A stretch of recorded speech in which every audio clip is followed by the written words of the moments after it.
Hello everybody, my name is Teojo Swadi-Johannes and I am a PhD candidate in geography here at the University of New Mexico.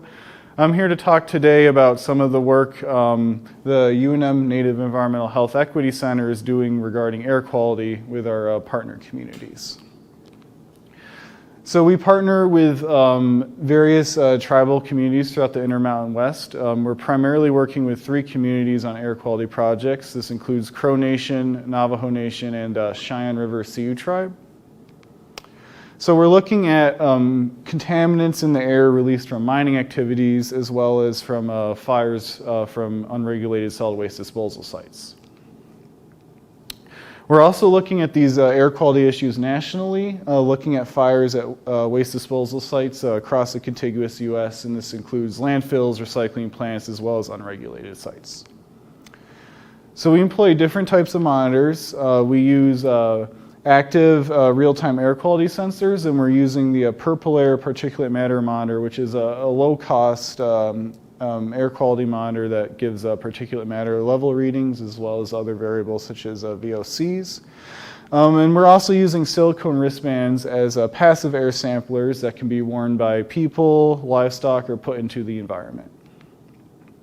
We also use handheld air quality monitors such as this Mini Ray 3000, which is a VOC monitor. So besides monitoring, we're also employing methods of remote sensing, geospatial modeling, dispersion modeling to help better understand the impacts of air quality issues from mining and unregulated solid waste disposal. So this is an example of one of our studies in Crow Nation looking at the environmental impacts of unregulated solid waste disposal. So in the top left you can see the example of a burn event at one of the unregulated waste disposal sites. So we use a geospatial exposure model to predict the potential that someone will come into contact with a contaminant from these waste sites. We use dispersion or plume modeling using models such as AirMod to physically model where particulate matter will disperse due to meteorological factors and topography during a burn event. And we're also working to improve data access and collection through the installation of field monitoring stations in partner communities. This includes meteorological stations and those purple air monitors.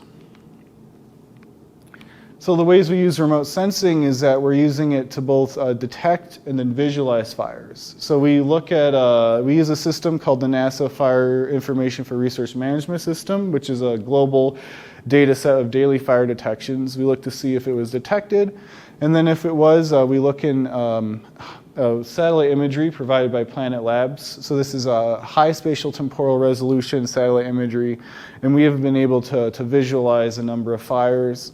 And we're doing work to establish spectral profiles of fires and also quantify the frequency of fire occurrence for our community partners. So we've been doing a lot of work to create stations using these purple air sensors that allow for long-term remote deployment. So we've been creating stations with solar panels and cellular modems. And we've been doing a lot of experimentation to create stations that will last through harsh climatic conditions and run autonomously for long periods of time. So I'll mention that we're continuing this design process in partnership with New Mexico Inspires P30 Center on the Grant County Airwise Air Quality Monitoring Project. So for the silicone wristbands, we employ these as environmental sensors, so putting them on trees or other areas around a burning site to detect what chemicals are coming out of the smoke. We put them on livestock to see what chemicals livestock are coming into contact with, and we also have participants wear them in human health studies to see what chemicals individuals are coming into direct contact with.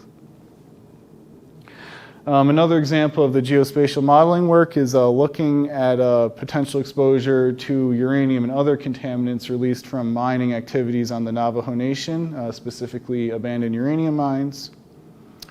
And I'll also mention some of the work. I'm not particularly involved in it, but our team members are using neural networks to create predictive models to assess the relationships between different air quality factors and health outcomes such as low birth weight in the state of New Mexico.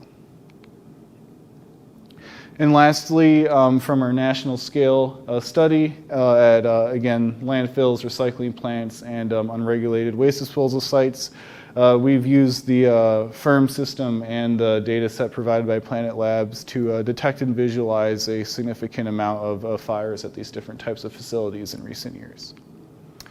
So I'd just like to acknowledge that this work would not be possible without the cooperation and support of our community partners. This work is funded by various grants from NIH and EPA. And then final acknowledgments and thanks to the diverse team of researchers working on these projects. Alrighty, thank you.